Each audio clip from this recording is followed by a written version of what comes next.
ত্রিপুরাদেরও আজকে শীতকাল বছরের প্রথম দিন এই দুটি শুভক্ষণ উপলক্ষে আমরা ইন্ডিয়া ব্লকের তরফ থেকে আমাদের রাজ্যের সমস্ত সুধী নাগরিকদের সুধী নির্বাচন মণ্ডলীকে শুভেচ্ছা জানাচ্ছি। তো আমরা আজকে খুব তাড়াতাড়ি অর্থাৎ কম সময়ের মধ্যে আপনাদেরকে আহ্বান জানিয়েছি যে আমাদের কিছু বক্তব্য এই যে আসন্ন লোকসভা নির্বাচন এবং বিধানসভার 7 নং উপনির্বাচন উপলক্ষে আমাদের কিছু কর্মসূচি এটা বলার জন্য, তার সাথে যে আমাদের যে প্রচার এটা ক্রমশ আরো ঘনীভূত হচ্ছে। শাসক দলের তরফ থেকে নানা ধরনের প্রশ্ন উত্থাপিত হচ্ছে। একদিক থেকে এটা গণতন্ত্রের জন্য ভালো,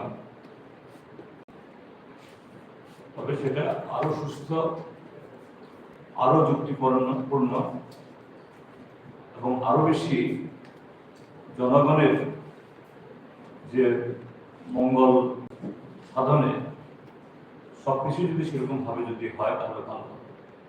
কাজে এরকম কিছু বিষয় তুলে ধরার প্রয়োজনে, যা একটা সাধারণ নির্বাচনে যে রাজনৈতিক দলগুলোর তরফ থেকে, প্রার্থীদের তরফ থেকে সমস্ত কিছুতে একটা স্বচ্ছতা, সততা এই উপস্থিত করা দরকার।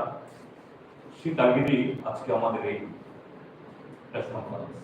তার প্রথম সুদীপবাবুকে বলবো যে আমাদেরকে সামনে কর্মসূচি সম্পর্কে যদিও আগেও বলা হয়েছে, তারপর একটু প্রথম ব্যাখ্যা করার জন্য।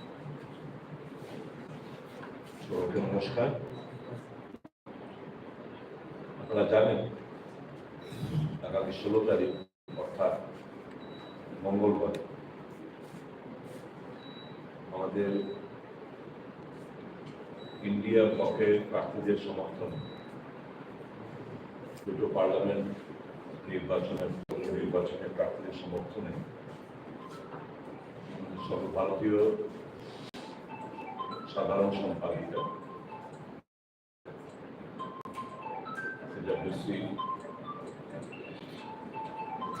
সদস্য শ্রীমতী প্রিয়াঙ্কা বাত্রা উনি রাজ্যে আসছেন। শিডিউলটা এরকম, ওনার স্পেশাল ফ্লাইট নিয়ে আসেন, টাচডাউন হবে আসাম থেকে। আসামের প্রচার শেষ করে আসছে।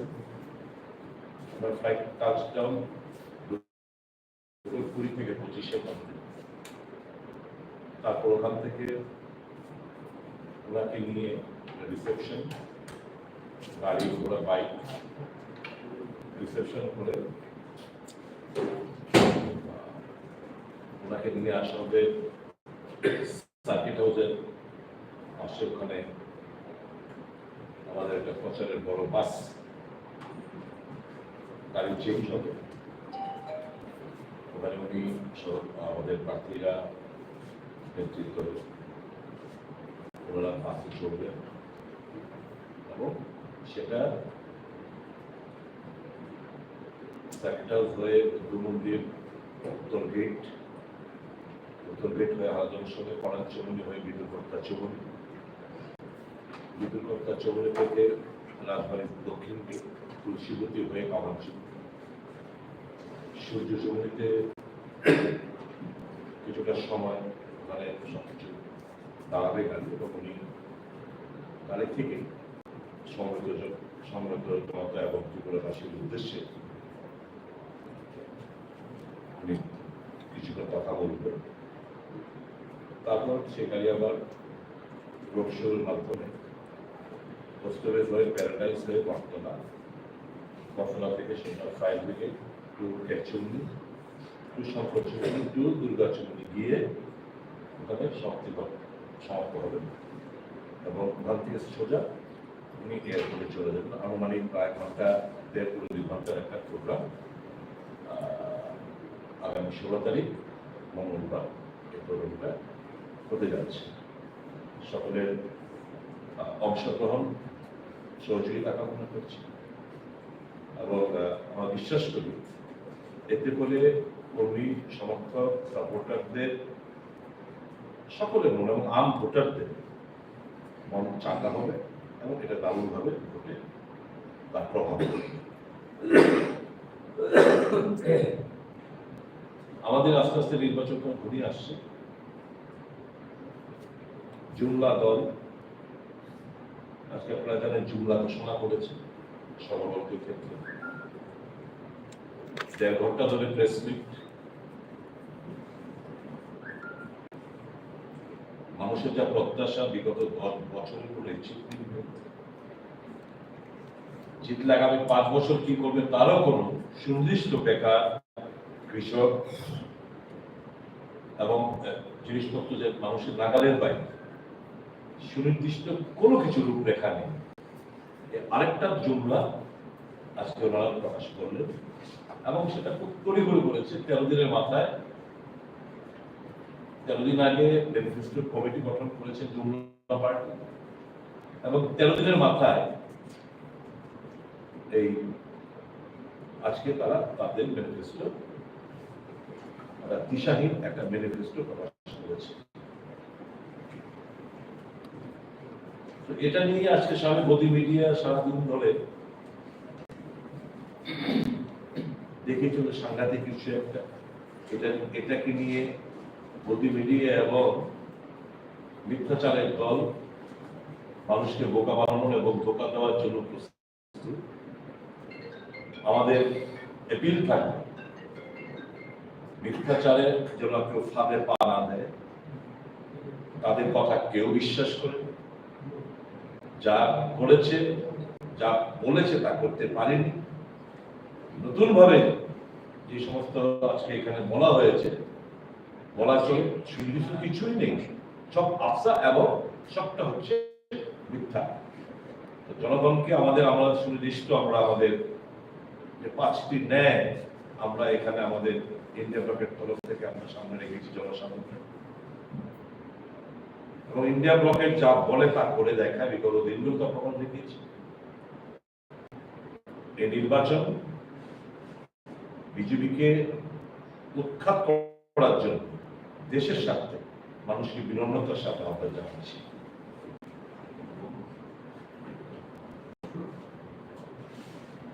আরেকটা বিষয়ে যেটা নিয়ে আমার মনে হয় ত্রিপুরার জনগণের হয়ে আমরা রাজনৈতিক দলের তরফ থেকে কয়েকটা প্রশ্ন ছুড়ে দিতে চাই এবং তার ক্লারিফিকেশন চাই। আমাদের পূর্ব আসনে যিনি প্রার্থী ভারতীয় জনতা পার্টি, আপনাদেরকে কপি দেওয়া হবে 2018 সালের একটা এফিডেভিট আর 2024-এর একটা এফিডেভিট আমাদের হাতে রয়েছে, আপনারা পাবেন। 2018 সালে উনি নির্বাচনের প্রতিদ্বন্দ্বিতা করেছিলেন কৃতি দেবী সিং, আর এই নির্বাচনে উনি কৃতি দেবী বর্মন হয়ে প্রতিদ্বন্দ্বিতা করছেন। স্বাভাবিকভাবে যে কোনো মানুষ যে কোনো জায়গা থেকে লড়তে পারে, এটা সবাই জানে, কিন্তু কোথাও না কোথাও ভোটার লিস্টে তার নাম থাকে। যেখানে নাম রয়েছে ওখান থেকে certified copy of the electoral roll এনে জমা দিতে হবে। এই যে সবে কিছুদিন আগে জানুয়ারি মাসে 5 তারিখ যে ফাইনাল ভোটার লিস্ট প্রকাশিত হয়েছে, সেই ফাইনাল ভোটার লিস্টের মধ্যে কৃতি দেবী দেববর্মা নেই, কৃতি দেবী সিং লেখা ছত্তিশগড়। তো স্বাভাবিকভাবে যখন এটা certified copy of the electoral roll নিয়ে আসবে, সেই নাম মোতাবেক এই ব্যালট পেপার ছাপানো হবে, সেই নাম মোতাবেকই নমিনেশন পেপার ছাপানো হবে। এবার ধরুন certified copy of electoral roll এর পর উনি একটা এফিডেভিট করেছেন, কোথাও ফার্স্ট ক্লাস ম্যাজিস্ট্রেটের কাছে একটা এফিডেভিট করেছেন, যেমন নাম পরিবর্তন আমি বললাম, আমি কৃতি দেবী দেববর্ম নামে আমি এখন থেকে আজ থেকে পরিচিত। এই এফিডেভিট করার পর খবরের কাগজে ছাপতে দেওয়া ম্যান্ডেটরি, ছাপাতে হবে। কোন পত্রিকায় ছাপিয়েছেন, যদি চেঞ্জ করে থাকে, যদি এফিডেভিট করে থাকে, কোন পত্রিকায় ছাপিয়েছেন, দয়া করে খবরের কাগজে এই ছাপানো পত্রিকাগুলো আপনারা দিন। আর certified copy of the electoral মোতাবেকই নমিনেশন পেপার ছাপানো হবে। এই যে আমরা সন্দেহ প্রকাশ করছি ইলেকশন কমিশনের ভূমিকা নিয়ে, শুনতে হয়তো অনেকের কাছে খারাপ লাগতে পারে যে আপনারা ওরা অটোনমাস বডি, তারা এই সমস্ত নিয়ে প্রস্তুত হচ্ছে। সাড়ে প্রশ্নটাই কারণ certified copy of the electoral যদি সে প্রকল্প পরিমাণ জমা দেয়, আমরা বিনম্রতার সাথে ইলেকশন কমিশন অফ ইন্ডিয়া এবং এখানে যারা রয়েছেন সিও থেকে শুরু করে আরো তাদের কাছে আমরা ইন্ডিয়া মঞ্চের তরফ থেকে আমরা ডিমান্ড করছি এই certified copy of the electoral roll আপনি জনসমক্ষে আপনারা তুলে ধরুন, আমরা জানতে চাই কি রয়েছে। এটা হলো নাম নিয়ে প্রবলেম।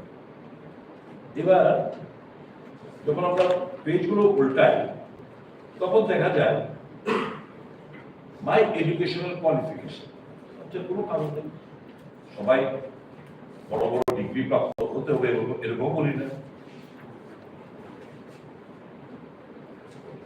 উনি 2018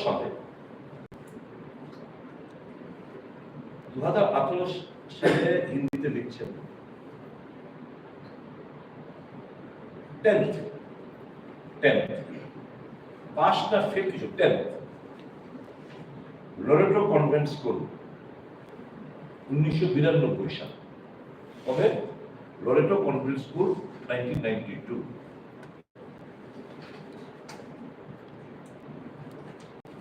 এখানে লিখছেন মাই education qualification under HSLC from Meghalaya Board of Secondary Education in the year 1990। এটা হচ্ছে 1992 18 সালে যেটা এফিডেভিট জমা দিয়েছে, আর এখানে লিখছেন 1990। তো অবভিয়াসলি আইদার দিস ওয়াজ এই 18 সালের এফিডেভিট ফলসলি সোর্টেড করেছে, not this has been falsely সোর্টেড।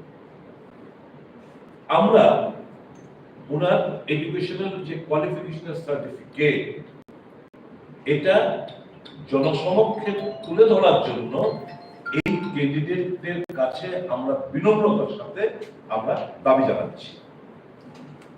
2018 আর কোনো কিছু লেখা নেই, জাস্ট 1992। এবার এখানে HLC 1990 লেখার পর আরেকটা কোয়ালিফিকেশনও দিয়েছেন, diploma in rural management from institute of rural management Irma, খুব নামি একটা ইনস্টিটিউশন। ইরমা 1999 গুজরাটে। 1999 নাকি উনি, তার 2008 এটা যদি হতো তাহলে 2018 সালে উনি এটা সাপ্রেস করলেন, that is also a crime. আর এটা হচ্ছে শব্দটা আমরা কেন করছি, এটা কমন এডমিশন টেস্টের মাধ্যমে ইরমার মতো একটা ইনস্টিটিউশন কমন এডমিশন টেস্টের মাধ্যমে ভর্তি হতে হয়। আর ওনার যে যোগ্যতা যদি ধরে 10 পাস করেছেন, 10 পাস করে এই ইনস্টিটিউট ভর্তি হওয়ার কমন এডমিশন টেস্ট এপিয়ার করার কোনো সুযোগ নেই। তাহলে এই যে সার্টিফিকেট, এই যে ইরমার উনি যে দাবি করেছেন এবার এফিডেভিটে যে উনি ইরমা থেকে 1999 সালে মানে গুজরাটের যে ইনস্টিটিউশনটি উনি এখান থেকে diploma in rural management pass করেছেন, সেটারও সার্টিফিকেট গুলো তুলে ধরার জন্য আমরা ডিমান্ড জানাচ্ছি।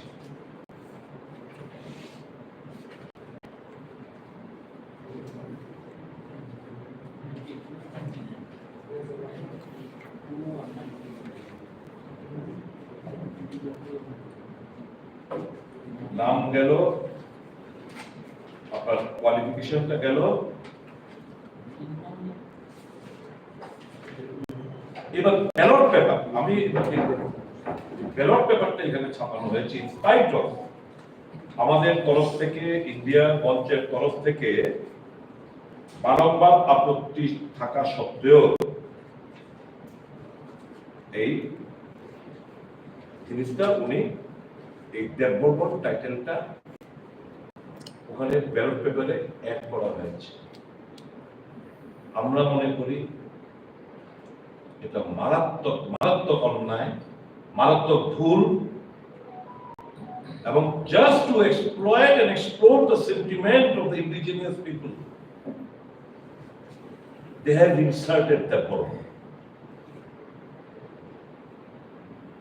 Also, এই সমস্ত সার্টিফিকেটের সঙ্গে বিনম্রতার সাথে ST certificate, issuance of ST certificate, এটা জনসমক্ষে তুলে ধরার জন্য আমরা আবেদন জানাচ্ছি ক্যান্ডিডেটকে এবং ইলেকশন কমিশনার অফ ইন্ডিয়া, এখানে যারা সিইও রয়েছেন তাদের আইজ ইন্ডিয়ার সিইও এবং রিটার্নিং অফিসারের কাছে আমরা ইন্ডিয়া মঞ্চ থেকে এই কোয়ার্টার নাম্বার 1 হচ্ছে তার এডুকেশন কোয়ালিফিকেশন, যদিও সার্টিফিকেট দেয়নি, আমরা ক্যান্ডিডেটের কাছে দাবি করছি যে আপনি দয়া করে আপনার এডুকেশন কোয়ালিফিকেশন সার্টিফিকেট গুলো দিন। We believe it she has deliberately sworn in a false affidavit for which her nomination should be cancelled. Number 2, the Burma name printed in the ballot paper,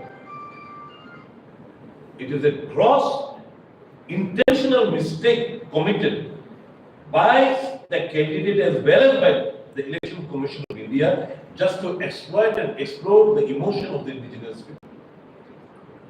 That needs to be rectified. Number 3, all such ST certificate, certified copy of the electoral roll should be made public by the ECI as well as by the candidate. এটা মারাত্মক জালিয়াতি, মারাত্মক fraud, মারাত্মক ভাবে মানুষকে ধোঁকা দেওয়ার জন্য এই সমস্ত জালি কাগজ উনি জমা দিয়েছেন, সেটা তদন্ত হওয়া উচিত।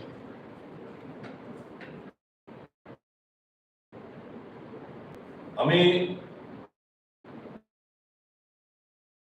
মর্নিং শোজ দ্য ডে, সকালটা বলে দেয় দিনটা কিরকম যাবে। আমি ওই দিকে যাচ্ছি না, যে এটা আগে বলেছি যে ওনার বিরুদ্ধে, ওনার হাজবেন্ডের বিরুদ্ধে নাকি একটা সিবিআই মামলা চলছে, এই ধরনের কেউ লেখে, এটা আগে আমরা বলেছি, সেটা রিপিট করতে যাচ্ছি। এতগুলো gross intentional anomalies and the election commission completely silent and overlooking all these things raises doubt on the role of the election commission of India. I think there needs to be a thorough investigation in the coming days. If we don't get justice from the ECI, obviously we are going to drag this matter before the court. We will not have put an end to this in the coming days, whether she wins or loses. We are going to drag her to the court as well as the election commission for the intentional aiding and abetting such sort of heinous nature of, you can say, suppression of document, which have raised our eyebrows and concern. আমি আহ্বান জানাচ্ছি বলে জনগণের কাছে ঘৃণার সাথে এই সমস্ত প্রার্থীদের প্রত্যাখ্যান করা উচিত। এগুলো রাজ্যের মানুষের জন্য ভয়ানক হবে আগামী দিনগুলো। এই সমস্ত মেটেরিয়ালস নির্বাচনে পার্টিসিপেট করাই হচ্ছে মারাত্মক অন্যায়, যারা মানুষকে ধোঁকা দেওয়ার জন্য এই সমস্ত জালিয়াতি জিনিসগুলো করে বেড়ায়। ধন্যবাদ।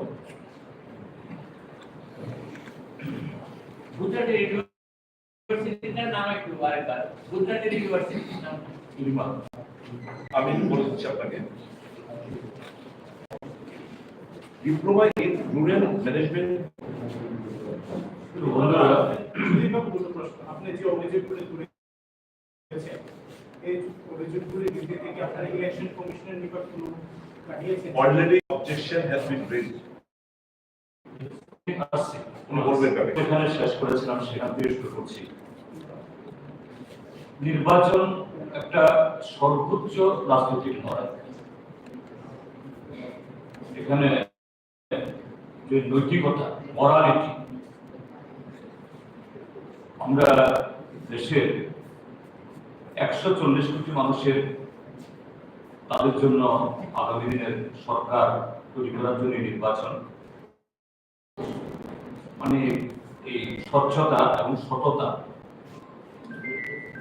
এটা অবশ্যই সমস্ত নাগরিক আশা করে।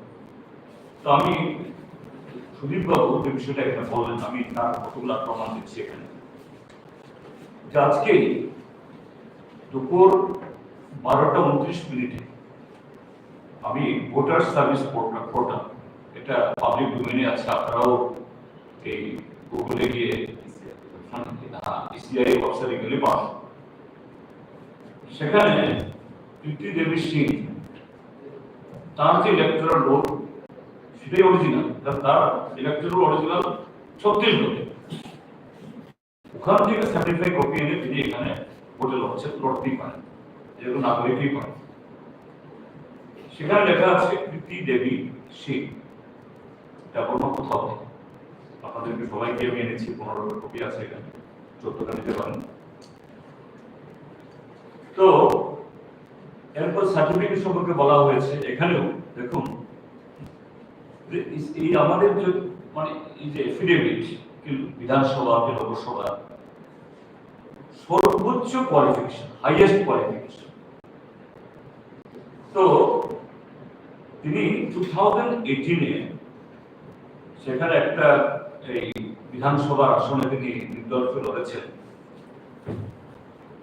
সেখানে এফিডেভিট করার সময় তার সর্বোচ্চ কোয়ালিফিকেশন দিয়েছেন 10th পাস, এবং 10th পাস লিখেছেন 10th, and that also in 1992। তাহলে 92-তে তোমার 10 ওটাই হাইয়েস্ট। আমি পরের পৃষ্ঠাতে দিয়েছি, এখানে দেখবেন। সেখানে 2024-এর এফিডেভিটে তিনি 2 বছর পেছনে গিয়ে বলছেন আমি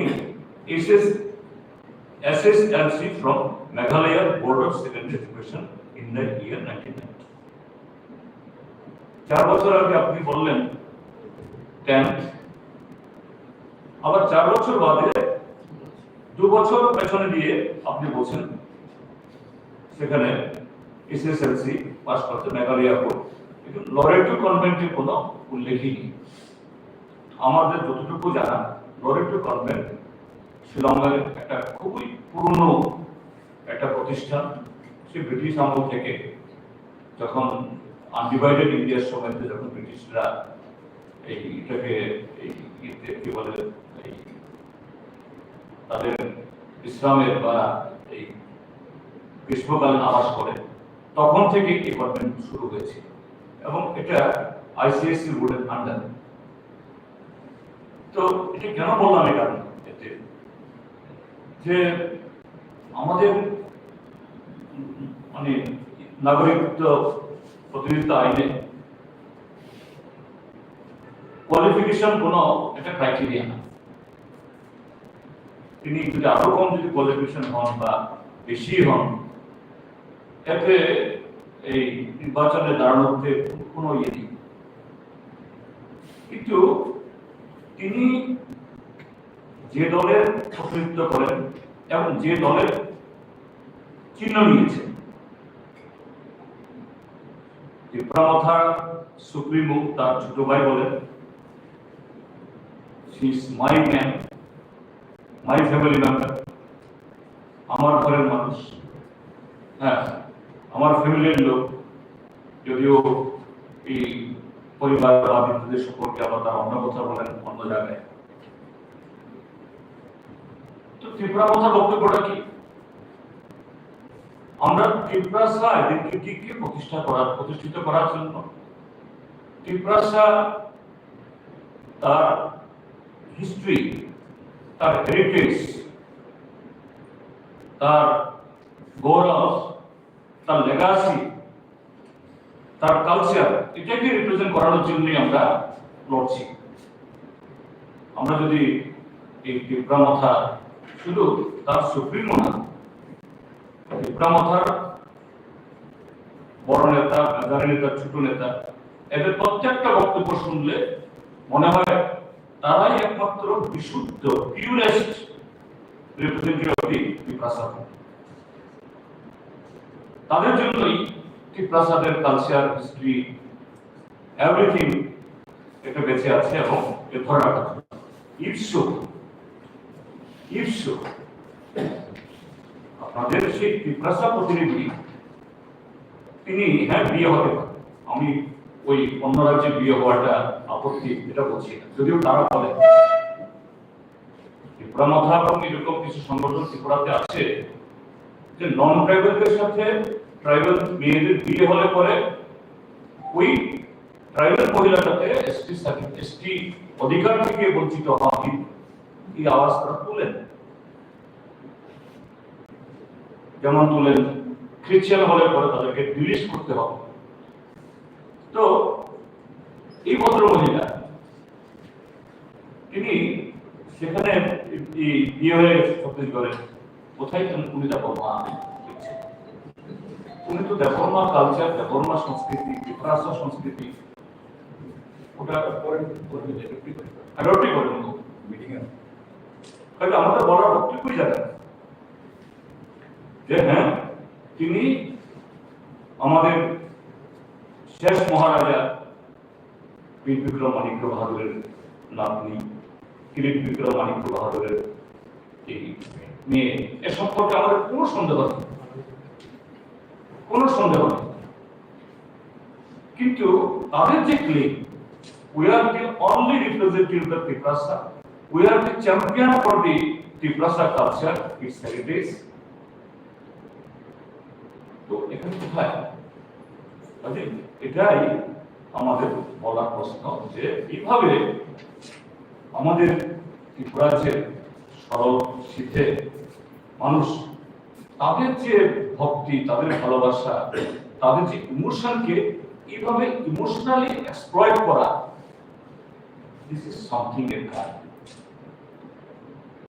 এটা অনুচিত। এবং এভাবে যে কোথাও কোনো নির্বাচনে দাঁড়িয়ে ভোট নেওয়ার চেষ্টা, এটা আরেক ধরনের ফর্ম।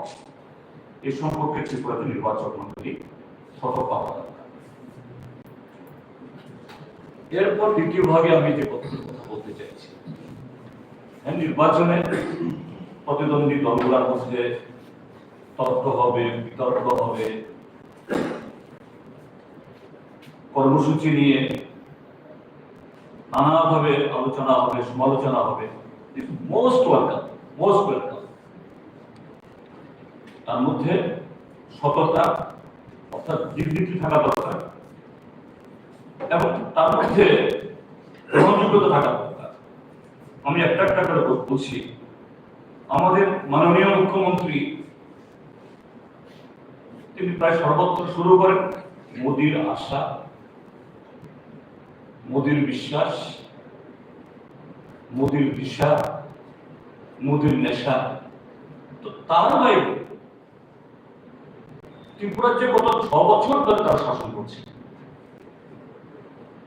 মোদির সেই দিশা, মোদির সেই আশা, মোদির সেই নেশা, এই ত্রিপুরার যে অর্থ, সামাজিক, সাংস্কৃতিক একটা রাজ্য মানে, একটা দেশ মানে শুধু কিছু পরিকাঠামো না, তার সাথে তার আর্থিক থেকে শুরু করে সবকিছুতেই একটা পরিবর্তন, ইতিবাচক পরিবর্তন চাই, সেগুলো আছে। তার কোনো পরিসংখ্যান দিতে পারে? গত 6 বছরে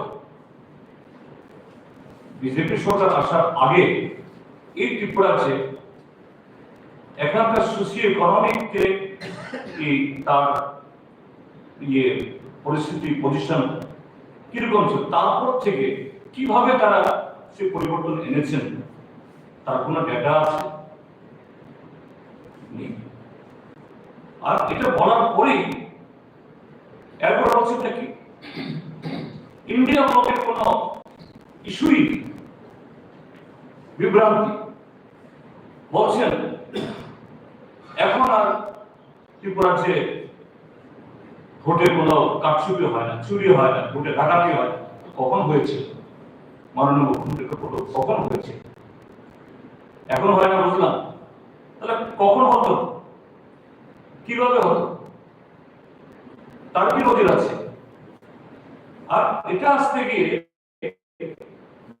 বিগত দিনের কিছু ঘটনা, হ্যাঁ, যে কোনো সময় যে কোনো সরকার থাকার সময়তে কিছু যে আনওয়ান্টেড কিছু ইনসিডেন্ট হয়, আমাদের এগুলোতে অ্যাডমিট করতে কোনো অসুবিধা নেই। যেমন সেই বামফ্রন্ট সরকারের সময়তেও, বা এখানে কংগ্রেস সরকার ছিল, যখন কংগ্রেস যুব সঙ্গীত জোট সরকার সময় ছিল, কিছু আনওয়ান্টেড হয়েছে।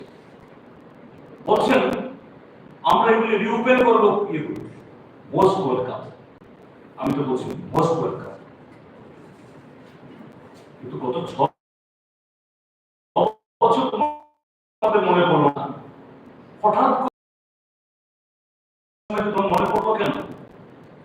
তাহলে সেই জায়গায় বলবো, তাহলে 1990 ইংরেজিতে এডিসি ইলেকশনে এই মোহনপুর আমাদের বর্তমান মন্ত্রিসভার 2 নম্বর মন্ত্রী যিনি, তার নির্বাচনী ক্ষেত্রে